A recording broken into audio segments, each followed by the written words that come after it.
effort, and our ETT list was down to like 118 systems statewide.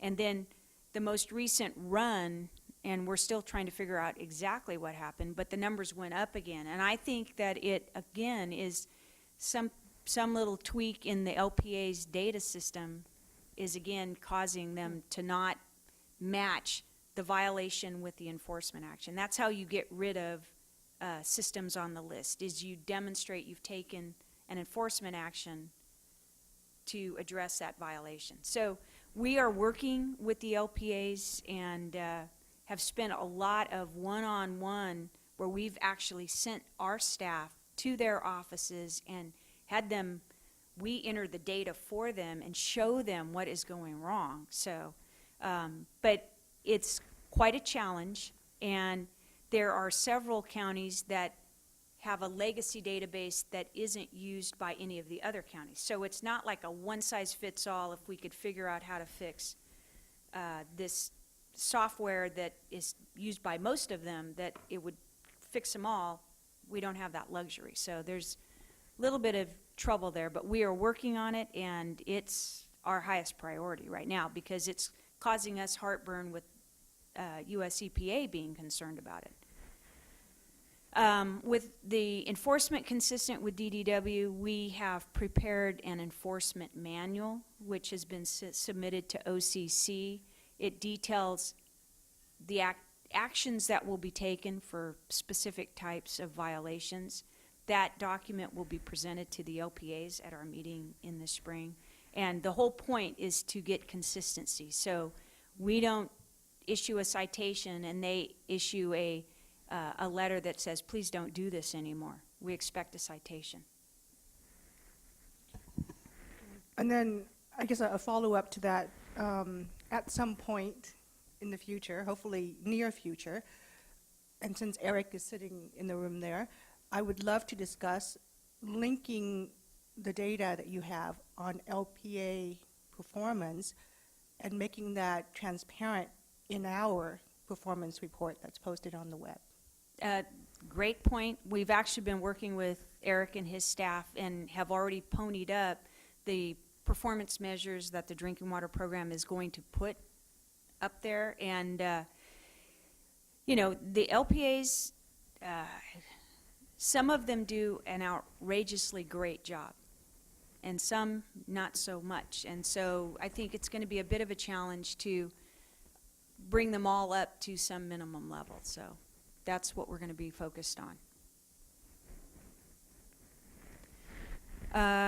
Natural disasters. I guess I think the board is aware of the fact that the drinking water program, we have been and will continue to be first responders for natural disasters. And while I don't have drought identified as one of the natural disasters on this slide, it has certainly taken a lot of our time. But the most recent earthquake in the Napa area, we had folks that reported both to the Regional Operations Center and to our district office, and were making calls to water systems within 2 hours of the earthquake. So we are out there, we conduct damage assessments, evaluate the water quality, and make sure it's safe to drink before we take down any boil water orders that have maybe been issued in the area. So you can't plan for a natural disaster, but I guess what I would say is we are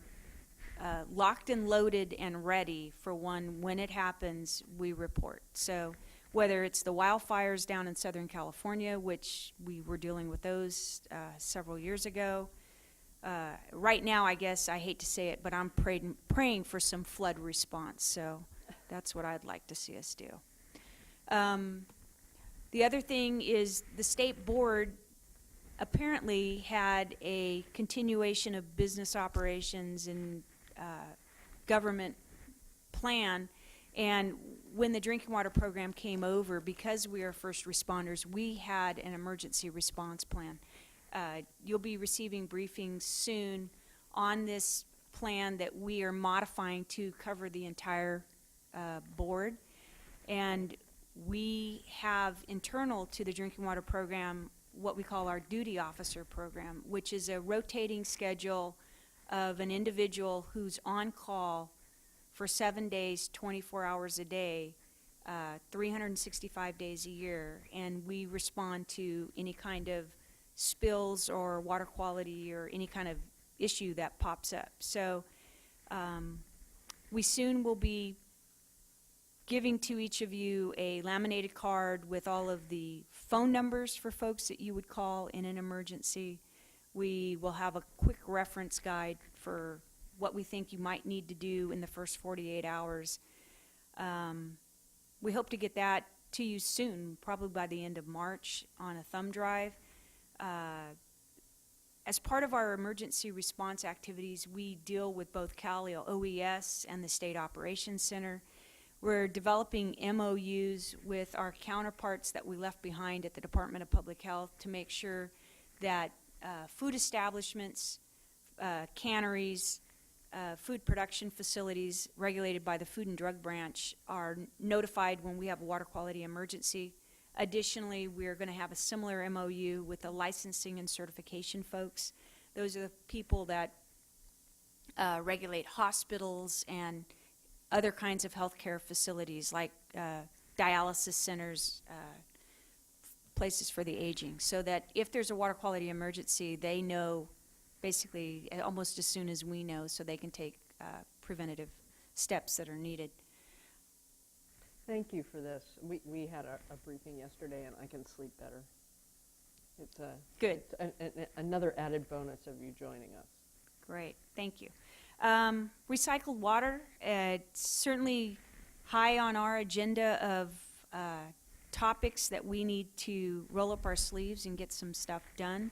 I think you're aware of the fact that the groundwater replenishment regulations were pushed over the finish line in late June, right before we came to the board. We have a water code section that's telling us we're going to investigate the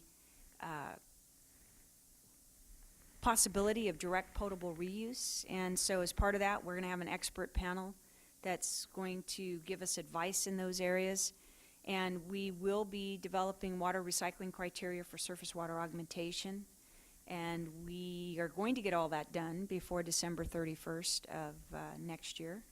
So we have folks that we have recently hired into new positions, and those are the tasks that they're undertaking. So we've got a full plate there.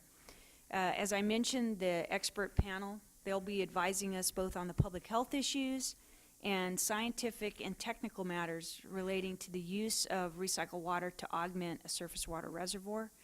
And again, this issue of direct potable reuse and the criteria, what research we need to better make those decisions, all those activities are underway. In fact, there was a meeting last Friday to further discuss research moving forward to give us the information we need to consider direct potable reuse.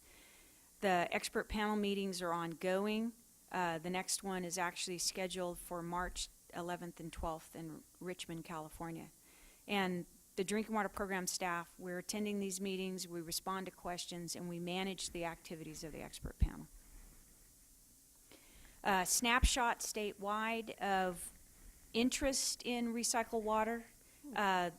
The banners that are in yellow are I call them the big six, which if you do a quick math check, there's 7 of them, but 2 of them belong to Orange County, the GWRS system. Those are the ones that are operating and approved. There are 20 proposed groundwater recharge projects, and there are 5 that are proposed for surface water augmentation. So there's a lot of interest in this activity, and as we move forward, this will be a significant workload, I think, for the drinking water program. Well, yeah, one thing, Cindy, I don't mean to correct, but is it true that Cambria might have turned yellow? You know, you might be Last right. week? I think that got, and my slide was prepared before that, of so course. good catch there. Okay, excellent.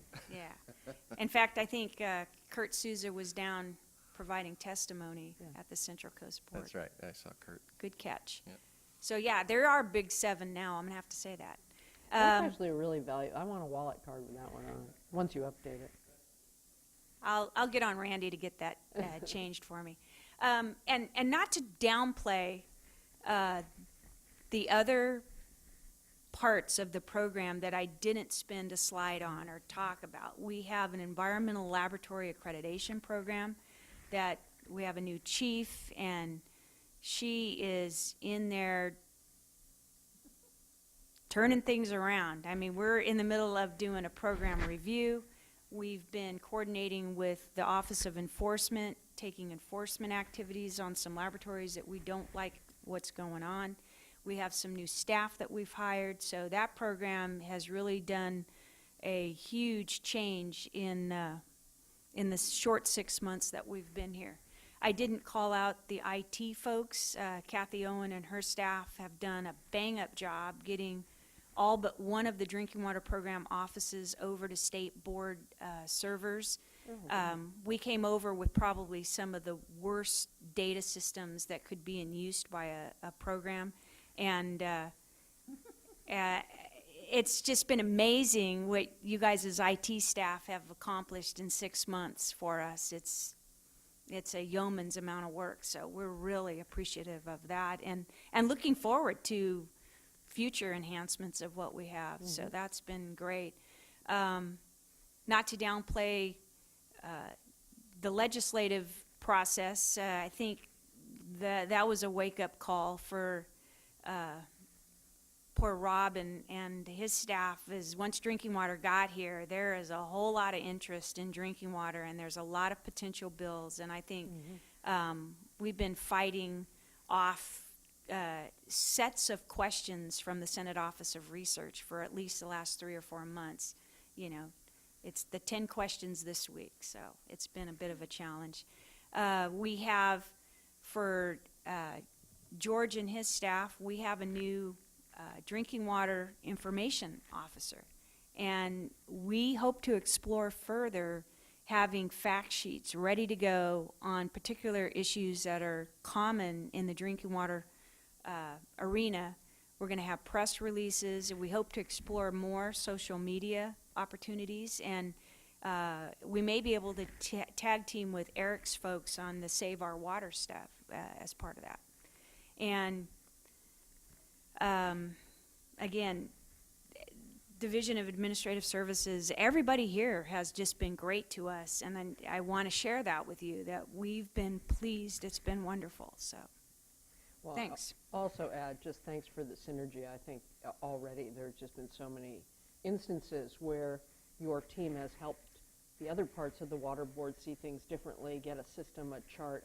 I mean, just all kinds of ways of thinking about things. I mean, we were hoping that the whole would be greater than the sum of the parts, as I think Tom said at one of the very first meetings, and it's really been a mutual wonderful thing. I mean, sure, so there are still going to be moments, but I really just, people seem so pleased, so thank you. And I want to thank your husband, who retired and expected you to retire too, and you chose to come and launch this effort, and thank you. Oh, well, thank you. Well, I'm not done yet. We still have other stuff I'm going to tell you about. Yeah.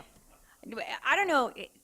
Thank my husband, but not thank him. He's on crutches right now, and so he's kind of out of commission. The other big effort that we are moving forward that I think is on everybody's radar screen, and one of the issues that became a big issue for the drinking water program before we transitioned, is there are a number of regulation packages that we need to push over the finish line. And on this list, there are some that we think are very close. There are some that are maybe, I won't say controversial, but they may be delayed by the fact that we have to get some CEQA done, and we're working through some of those wrinkles. The point of use, point of entry reg package, we had some emergency regs. They expired. We'd like to move those back over. There's a lot of legislative interest in those. The revised total coliform rule is a federal rule that we'll be adopting. 123 TCP, again, California's drinking water program will be the leaders. That's a maximum contaminant level that we hope to put in place this year. We have lead and copper rule revisions, again, federal rule. ELAP has a whole new set of regulations they want to put forward to regulate laboratories more closely. and then the surface water augmentation that I mentioned earlier, and potentially direct potable reuse. So from an implementation plan, we have a team that meets, I think, every month, and we have folks who are assigned those packages, and we're meeting to make sure we shove them over the finish line as quickly as possible. One of our biggest challenges is I haven't yet learned to speak board totally, so we're learning the state board process. And our goal is to get 3 of them done by July 1. So that's, I hope to be reporting back that we were successful. Who are your attorneys working on this? We have Jerry Sawyer, Kathy Ewing, and we have a new individual whose name escapes me.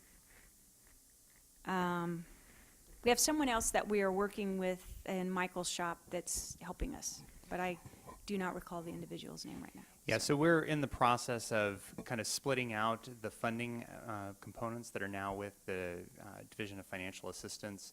And I'll be perfectly honest, we have not fully staffed up all the different drinking water components. We actually are hoping to be able to move some of the attorneys who've spent more time in the board system into picking up a fraction of the time in drinking water so that we are able to take advantage of some of the synergies you're referring to, Chair Marcus, within the legal context as well.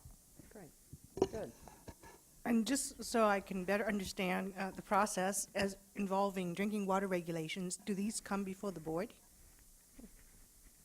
I believe so. Yes, the regulations, there were many of the functions that were delegated down when the program was transferred to the board, but regulations will still come to the board for final approval. So is there anything, Cindy, that you see at the moment that would prevent you from moving these regulatory packages to us by July 1st? Well, 2 of them I think are slam dunks, so I'm Okay. gonna be saying we're gonna get those 2 to you. And that's just working through the internal processes, Yeah. which Yeah, and Mr. Laufer will make sure we get through OCC. yeah, right. Good. I'm optimistic. Let's put it that way.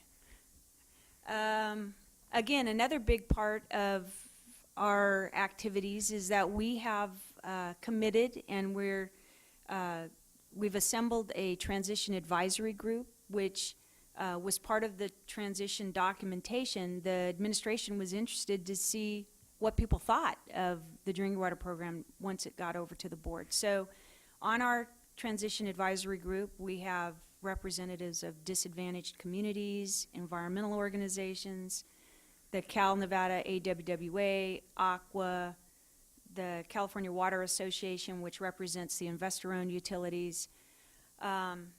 We have water systems, health officer groups, the directors of environmental health, assistance providers.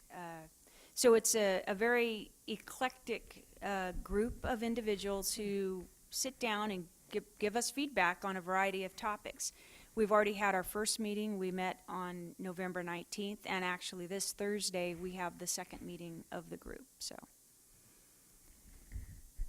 I guess to sum it up in a nutshell, things that maybe I haven't touched upon, but these are our priorities between now and till we get them done.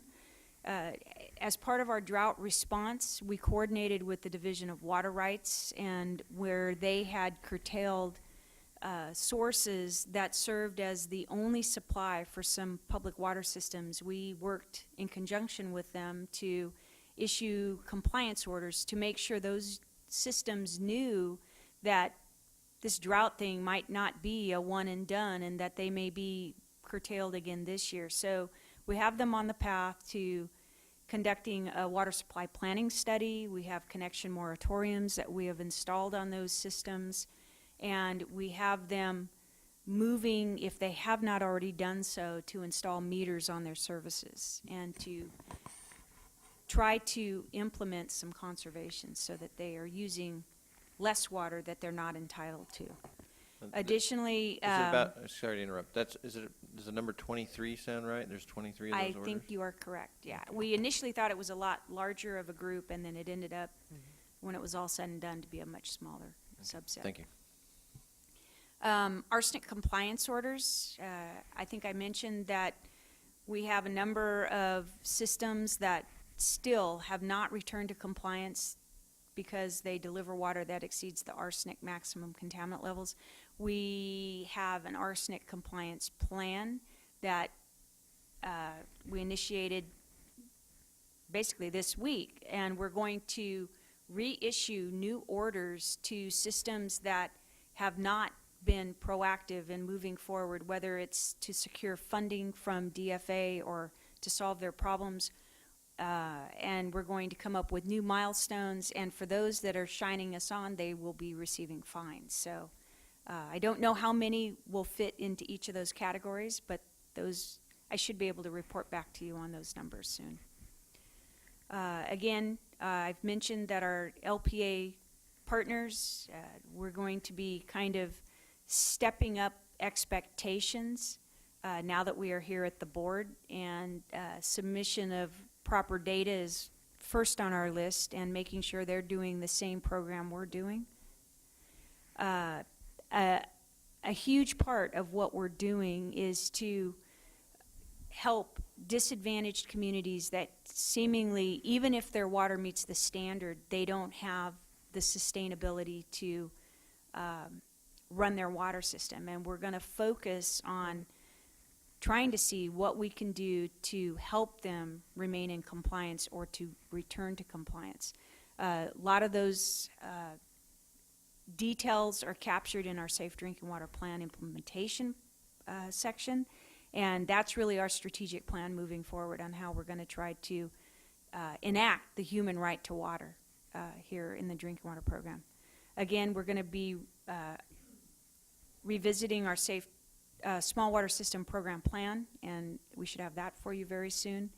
We're going to adopt our regs that we have on our horizon, and we hope to continue our existing collaborative efforts with the other divisions and the regional boards as we move forward. So probably not a straight line moving forward, but we've got a lot of things to do and a lot of energy and hoping to get it done. So thanks for the opportunity to talk to you today. No, I think that's just fabulous. Questions? Further? I just have one. This is the other thing on my list, other than wanting the stories of those 55, because I've heard a lot of them sitting in the Drinking Water Task Force, and each one sort of comes alive with the different things that you all had to do to figure out how to help a community. So they're inspiring stories just as they're tragic stories. I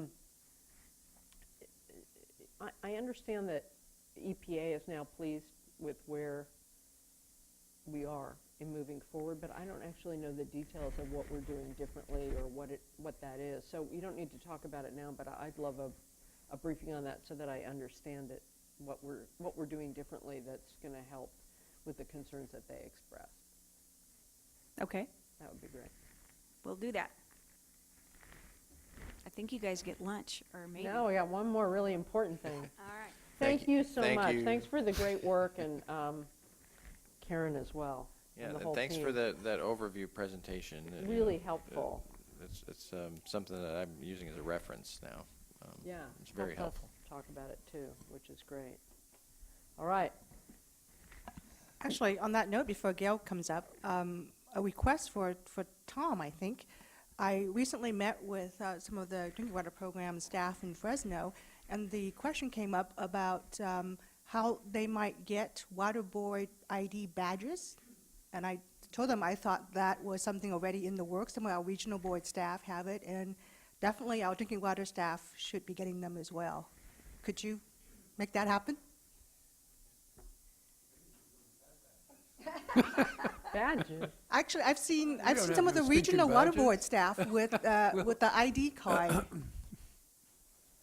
I will certainly check into the ID card issue. Yes. We All right. actually followed up on that on Monday, and it's moving forward, so. Excellent. Thank you. Already working. So I'm skipping over item 6. If we have time later, we'll do item 6. Let's move to item 7 before we break for lunch. Thank you. Thank you. Not yet. Good afternoon. I'm Gail Link with State Water Board's Office of Research, Planning, and Performance. We're here to, for the, hello? Yeah. Okay, I need to You get got to be really closer. close to it. We're here for the board to consider an update of the State Water Board's mission statement. With the transfer of the state's drinking water program from the California Department of Public Health to the State Water Resources Control Board on July 1st, 2014, it is appropriate that we update the State Water Board's mission statement to reflect the State Board's expanded role in public health protection. California Department of Finance guidelines state that a mission statement is unique to the agency and includes three main things: what we do, why we do it, and for whom we do it. For reference, I'm going to read our current mission statement: to preserve, enhance, and restore the quality of California's water resources and ensure their proper allocation and efficient use for the benefit of present and future generations. As to the staff proposal for an updated mission statement, I want to note that there is a change sheet available on the back table for our public that reflects our effort to make the mission statement even more inclusive and clarify its application to all beneficial uses of water. So the proposed staff recommendation for an updated State Water Board mission statement for your consideration, there is a resolution prepared for it. I will read the proposed recommendation. To preserve, enhance, and restore the quality of California's water resources and drinking water for the protection of the environment, public health, and all beneficial uses, and to ensure proper water resource allocation and efficient use for the benefit of present and future generations. Okay, I have it on.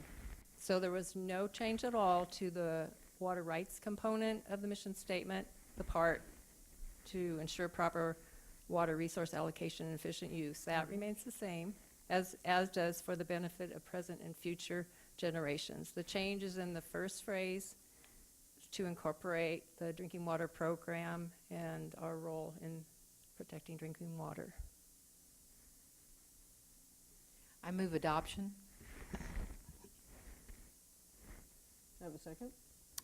I'll second the motion. I'll note, though, that it's now, I've always had a hard time memorizing the mission statement for when I give talks, so now it'll be even more of a challenge. But yes, I second the motion. We are a complex organization with multiple missions.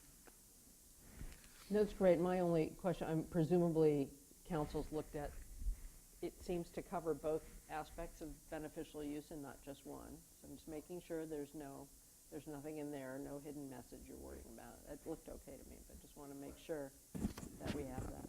People will always see hidden messages and things, but no, it's fully compliant with both the letter and spirit of the water code All right. and the health and safety code. You know, actually, people may take exception to the fact that the environment comes before public health. Just kidding. There are a lot of ands in this sentence. And is the word we live for. See, environment comes first and beneficial uses come last, so, yeah. There are very sensitive people out there. All right, so you have a motion and a second. All in favor? Aye. Okay, any opposition? It carries, and thank you, Gail, for your patience, but also sticking with this over All right, time. thank Happy you very much. to get it right. Well done. Thank you. Thank you all very much. We'll now take a break, and if you'll put up on the board, do we want to come back at 1:30 or 1:45? What do you need? I need to do some press calls, but what's your? It's one item, and it's a juicy item, and then. No, there'll be other people here. We said we wouldn't have it before 1.